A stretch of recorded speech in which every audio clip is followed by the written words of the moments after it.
mars dernier, c'était la journée de la femme. À cette occasion, les associations sportives sartoises ont souhaité mettre en avant le sport au féminin. Malgré les très belles performances de nos athlètes françaises, le sport féminin peine à s'imposer médiatiquement. Où en est-on aujourd'hui de la féminisation du sport? Quel bilan côté licencié, mais aussi côté instance? Retrouve-t-on les inégalités sociétales dans les pratiques sportives? Nous sommes jeudi, alors parlons-en.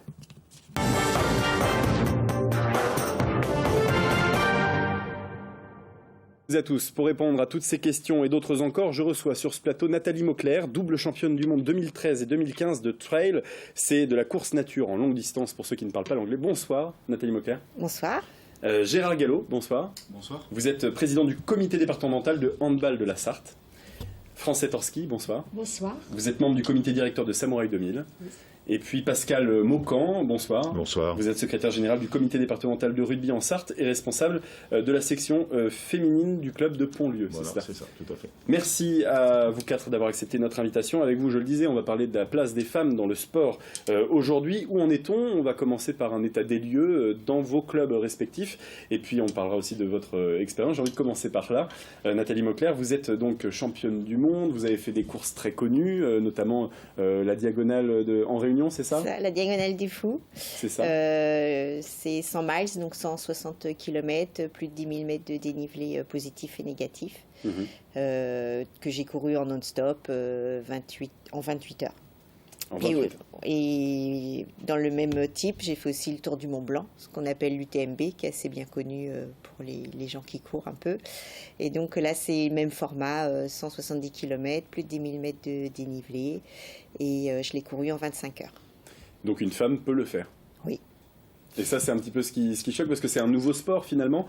C'est un sport qui est arrivé il n'y a pas si longtemps, mais les femmes, vous le disiez, ont peur de courir tant de distance finalement. Voilà, c'est ça. Compte tenu de l'exigence de la préparation, pour se préparer sur de telles distances, c'est quand même, pour ma part, entre 15 et 20 heures d'entraînement par semaine. Donc ça veut dire qu'il faut réussir dans notre vie de femme à trouver 15 à 20 heures pour faire du sport, en sachant que on travaille. Moi, pour ma part, je travaille, j'ai des enfants et du coup, je fais beaucoup de sport. Donc ça veut dire que les semaines sont plutôt très rythmées, soutenues, mais je suis plutôt fière de réussir déjà à pouvoir le faire et puis en plus d'avoir réussi à faire ces résultats-là. Très bien, félicitations en tout cas. On en parlera bien sûr de toutes ces problématiques que vous avez commencé à évoquer dans la deuxième partie. On va s'attarder sur vos clubs respectifs. J'ai envie de commencer par le rugby, parce que finalement, quoique le Samouraï 2000, ce serait un peu le même constat, c'est pas des sports qu'on imagine féminins à la base. On imagine le rugby comme un sport assez physique, assez dur parfois, avec des coups. Ouais. Finalement, la communication aujourd'hui, vous essayez de la changer, de la transformer? On essaye de changer. Au niveau département, on travaille beaucoup dessus, parce qu'au niveau département 72, on est en plein essor en ce qui concerne le développement du rugby féminin. Depuis quand? Depuis 2-3 ans maintenant. C'est un rapport avec la Coupe du Monde féminine en France? C'est un rapport avec la Coupe du Monde féminine. Je pense que ça a ramené des joueuses et tout ça qui ont voulu essayer. Nous, on pratique beaucoup au féminin. Par contre, le rugby à 7, qui est complètement différent du rugby à 15, donc il y a moins de contacts, même s'il y a quand même des contacts, puisque... petite anecdote, en fin de saison, j'ai 8 blessés quand même chez mes cadettes, donc il y a quand même du contact, il y a quand même des genoux qui sautent, et des épaules et des clavicules, et voilà. Mais bon, ça reste du sport, ça reste du sport physique, tout à fait. Ouais. Donc il y a une appréhension au départ de la part des jeunes, mais une fois qu'ils viennent essayer, je pense qu'il y a tellement un enthousiasme de leur part que continue, et puis voilà, maintenant ils sont arrivés là, quoi. France Torski, même constat, Samouraï 2000, c'est tous les sports de combat, on a tout, on a du karaté, du judo, je crois que c'est plus de 25 sports différents. Non, on n'a pas de judo, non. On a du karaté, du self-défense, du pilate, après ce sont des mots que je connais un peu moins, mais oui, effectivement, Krav Maga, du Tai Chi Chuan, du Qigong, du Turbo Kid Power, donc, et en tout, on a 40% de femmes chez nous, on a énormément de femmes. Et finalement, c'est pareil, c'est une image un petit peu violente de certains sports. Est-ce que ça, c'est dans la communication quelque chose que vous essayez de gommer aussi? Oui, complètement. Parce que vous voyez, nos championnes, elles sont élégantes, elles n'ont pas des gros bras. Moi-même, regardez, je fais du karaté, je suis pas... Ah non, le karaté... c'est ouvert à tous. C'est ouvert vraiment à tous. Donc 40% de femmes, vous le disiez. 40% de femmes. Dans le rugby, on est à combien à peu près? Au niveau département, Ouais. on est à 10%. 10%. Ouais, 10%. Donc ça débute vraiment là. Voilà, c'est c'est vraiment, ça, il y a eu tout à un fait. moment Ouais, important, en tout cas médiatique, qui a on a- peut-être poussé aussi à. Oui, on a 8 clubs dans le département et donc sur les 850 licenciés sartois, on a environ 120 filles. Donc voilà, c'est en plein développement aussi. Il y a des filles qui viennent à tout âge, parce qu'on a des équipes seniors. Enfin, on a une équipe senior au COP au Mans. Là. Et sinon, c'est des catégories jeunes. Mais voilà, mais c'est en perpétuelle évolution, quoi. Et on fait tout pour que ça continue et que ça perdure. Voilà. Très bien, Gérard Gallo, un constat chez vous, un état des lieux du handball féminin en Sarthe? 30%, c'est à peu près le pourcentage que l'on a depuis quelques années. Alors ça varie de 29, 31, mais c'est à peu près 30% de handballeuses féminines. Et on observe une évolution. Il y a eu un moment, un boom, comme là on vient de le dire avec la Coupe du Monde par exemple? Non, parce qu'en général, que ce soit les garçons ou les filles, ça se répercute d'une façon pratiquement toujours la même chose. Il y a pas de, c'est pas parce qu'il y aura un championnat du monde de garçons qu'il y aura plus de garçons que de filles qui perdront des licences. Et vice versa, c'est pas parce que les filles ont fait des très bonnes performances que ça crée forcément un très grand engouement de féminines. Finalement, la part de la médiatisation, elle est importante? Ah oui. Ah oui. Oui, parce que moi je vois en boxing, en kickboxing, il y a beaucoup de petites jeunes qui s'inscrivent. On en a énormément. Parce qu'elles ont vu à la télé, parce qu'elles en ont entendu parler? La boxe, ça marche très très bien pour les jeunes filles. Donc finalement, il y a une question qu'on a envie de se poser déjà à présent, c'est pour les garçons comme pour les filles, le problème ça peut être aussi la médiatisation de certains sports. On le sait, le football est très représenté médiatiquement. Et justement, on vous a posé la question si vous vouliez voir plus de sport, en tout cas féminin. Et regardez vos réponses. Le sport se développe de plus en plus maintenant, donc oui, les femmes autant que les hommes. Donc moi, je fais du sport, je fais de la musculation, donc oui, pourquoi pas. Il y a plus de femmes en salle déjà, donc c'est intéressant. Oui, pourquoi il y a du sport masculin, il devrait y avoir du sport féminin aussi. Après, je trouve qu'il y a beaucoup de foot, ça serait bien qu'il y ait d'autres sports aussi. Parce qu'en fait, sur les télévisions gratuites, entre guillemets, il n'y a que du foot. Si je regarde du rugby féminin. D'accord. Ah oui, parce que je trouve ça original. Mais j'ai quelquefois du foot féminin. Mais le basket féminin, non, pas du tout. Même le basket masculin, d'ailleurs, c'est pas ma tasse de thé. En fait, on voit pas assez de sport à la télévision. Si on enlève le foot, voir un peu de rugby, il n'y a plus rien. Je trouve que ça manque beaucoup quand même. C'est vrai, surtout qu'on met toujours ces messieurs en valeur. Mais les femmes, finalement, sont assez sportives maintenant. Donc elles ont plus de temps et ça serait pas mal quand même. Clairement, non, il n'y en a pas assez. C'est très très masculin comme milieu. Le rugby féminin, c'est original? C'est original, tout à fait, oui. Alors c'est vraiment un sport, c'est un peu différent des garçons quand même, même s'il y a du combat physique. On le voit au niveau de l'équipe de France de rugby féminine, qui fait tourner la destination comme l'équipe de France masculine, qui rencontre les Anglais, tout ça et tout. C'est différent, ça plaît pas, mais c'est vrai que là, on a la chance de les avoir plus en plus sur France Télévisions, là maintenant, les matchs diffusés internationaux. Donc il faut espérer que ça nous amène du monde, quoi. Et pour l'instant, ça marche bien. Mais c'est vrai que c'est pas un sport à part entière, ça reste du rugby. Hein. C'est joué par des filles, mais ça reste du rugby, quoi. Et on l'entendait, des femmes, il y en a de plus en plus. C'est ce que disaient ces dernières personnes interrogées ce matin. Vous le sentez, ça, hein? Ah oui, énormément. Hein. Puis je trouve que les femmes, quand elles commencent un sport comme là, de combat et tout ça, elles foncent. Elles vont jusqu'au bout, quoi. Vraiment, on sent dans la femme qu'on y va et puis... Et justement, vous parliez là de quand elle commence, mais quand est-ce qu'elle commence? Quel est le parcours d'une sportive féminine? J'ai envie de me tourner vers vous, Nathalie Mauclair. Est-ce qu'il y a un parcours type?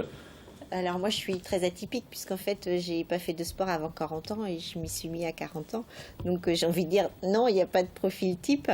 Je pense que l'essentiel c'est de trouver le bon moment dans sa vie, de pouvoir s'organiser pour pouvoir se dégager du temps, prendre du temps pour soi et pouvoir commencer une activité physique. Je pense que malgré tout c'est aussi lié au cycle de la vie, quoi. Quand on est jeune déjà c'est faire ses études, trouver un boulot.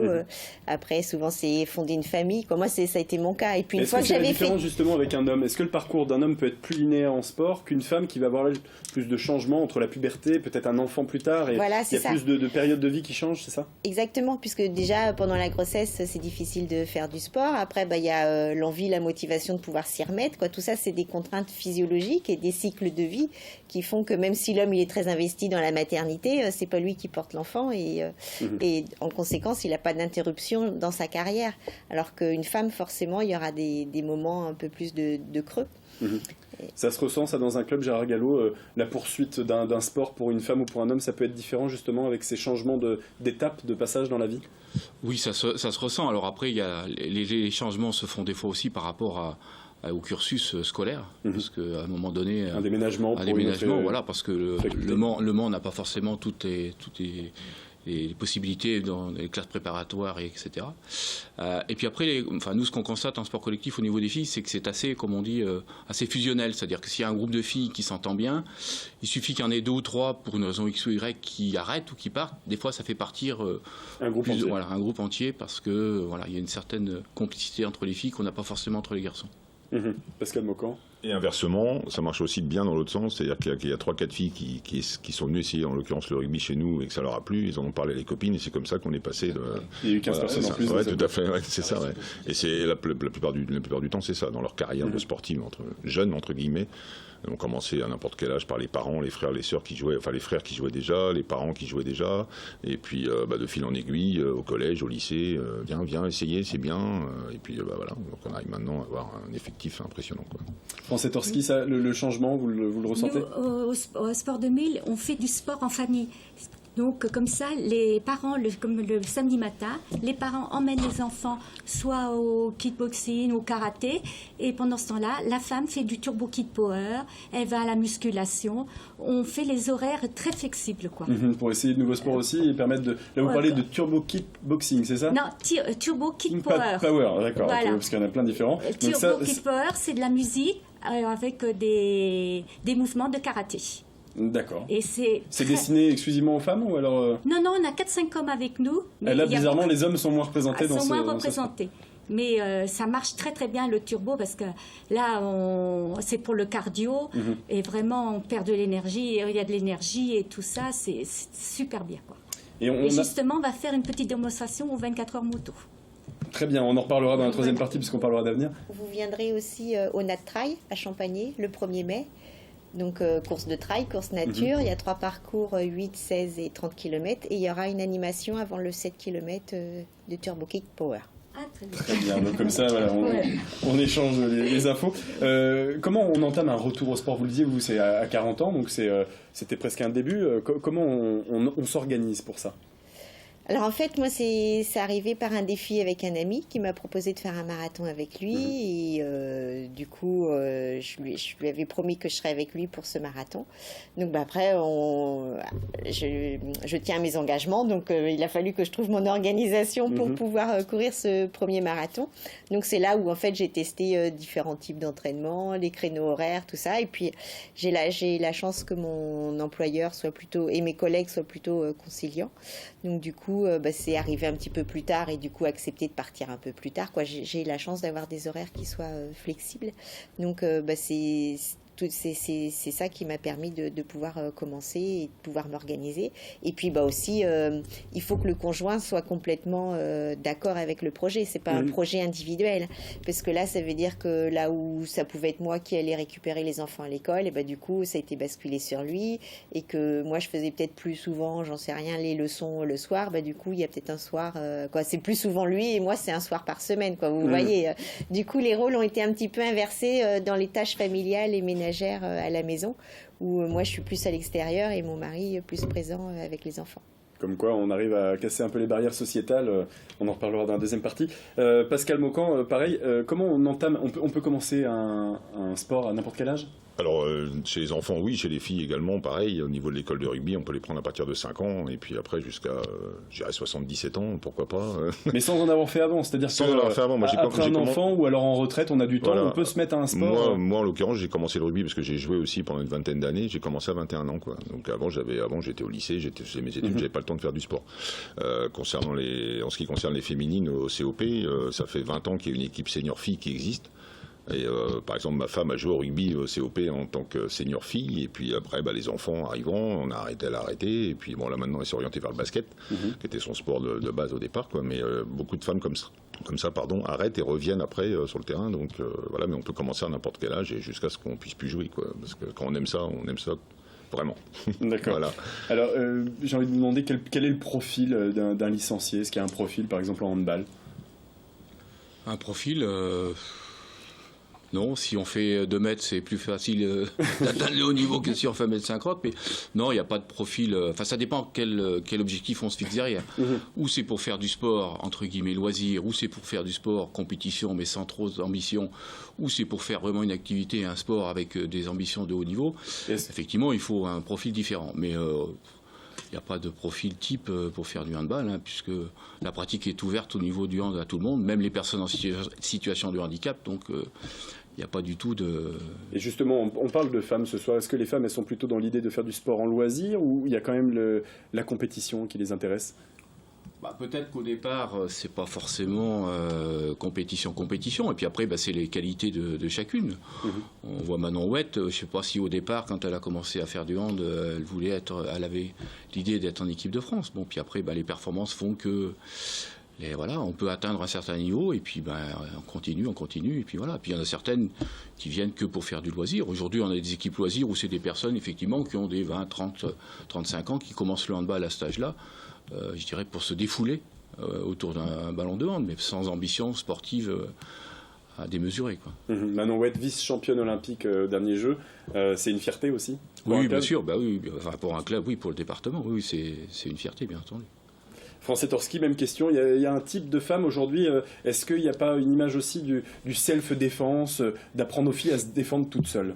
Est-ce que ça, c'est pas aussi en communication quelque chose qui peut aider? Non, il n'y a pas de profil non plus. Tout le monde peut y aller. Moi-même, j'ai commencé à 45 ans. Il y a des gens de 70 ans qui commencent. Il n'y a aucun souci, quoi. Non, puis les femmes veulent faire parce qu'elles ont besoin de se protéger.